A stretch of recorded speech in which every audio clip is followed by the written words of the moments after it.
With NBC skating analyst Johnny Weir. You might be surprised at what he has to say about his childhood, his wedding, and his experience here in Sochi, where he's become something of a sensation for his announcing and for his outfits. He really has. But first, now let's get a check of the weather. Okay, let's show you what we've got going for you. Start here, but also in Sochi and around the world, there's a former Olympian who's getting a lot of buzz. Access Hollywood's Billy Bush caught up with Johnny Weir to talk about his newfound fame as a figure skating analyst for NBC. Hey, Bill, good to see you. On social media, Matt, you can find a lot of comments about Johnny Weir taking a stand for gays in Sochi or thumbing his nose at Russian laws. But really, that's just people filling in the blanks. Johnny says he's not going out of his way to make any point off the ice. He's just being himself. And that includes the fabulous wardrobe he's been sporting in Sochi.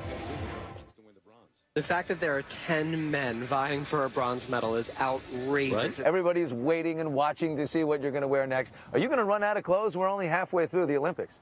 I way overpacked. So good. I don't think we're running the risk of that, but I do think the pressure is on for me to look better every single day. We may see some same items, but in different combinations, yeah? I'm going to try not to do that. Wow. I have a computer log of everything that I've worn. Oh, my gosh. That's the only way I can keep it straight. What were you like as a kid? What kind of boy were you? When I was growing up, it was still the late 80s, early 90s, and I knew that public opinion was kind of against gay people. I didn't know what being gay meant, I just knew it. But you were liked different other and felt boys. okay with it. I felt cool. I felt fine with being different, aside from bullying. How did you handle it? I'm scrappy. I'm a tough person. I wasn't afraid of other kids because I understood that someday they'd wash my car. And that's what I had to believe and what I had to think to be strong enough to deal with kids and idiots. What does your mom say? My parents always knew. I've never actually come out to anyone aside from my mom. And she's the only person that I ever came out to.